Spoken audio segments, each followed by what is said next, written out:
lang. Ito naman po. Igo.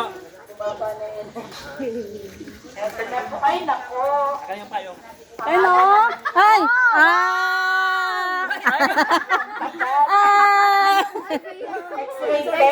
X-rated. X-rated. Ano lang, Babira mo. kumakarga lang. Kaya nga. Ah. Bitin, sabi mo.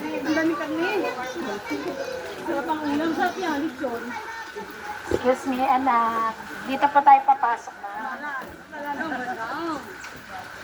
Okay, everyone. Let me introduce to you ang paborito ng mga bata. Kapitara, kapitara, kapitara, kapitara. Ah, yeah. Okay, this is the largest rodent, ang pinakamalaking daga na kailangan ng pinakamalaking bora. Ayan.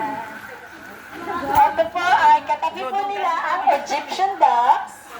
These are the capybaras. Capybara, capybara, capybara. Ganun yun eh, di ba? Ayan. Take a picture with the capybara, ang pinakamalaking daga. Imagine niyo kung ganyan kalaking daga. Alay, dagat Ang tumayo makasaya mo naman, ayan. Yung dagat tumayo na. Yung tao pala yun. Opo, pero po yan ay pinakain niya po ay fruits and veggies.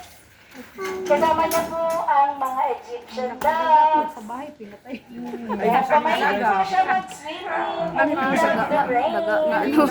Ay, mahilig siya mag-swimming. Ay, gumagawa ng mga dam. Hindi mo yun. Ano, that's the beaver. Abi. Opo, Justin Bieber naman yan, sir. Wala na ngayon eh, dapat na. Ay, yung sumisigaw sa minis ko. Sila po yung paborito ng crocodile, tsaka ng anaconda. Pag tinulog po yan ng anaconda, 9 months po siyang di kakain. Hmm? Beaver pala yung gumagawa. Yes, sir, that's the beaver. Yung katabi ko, beaver.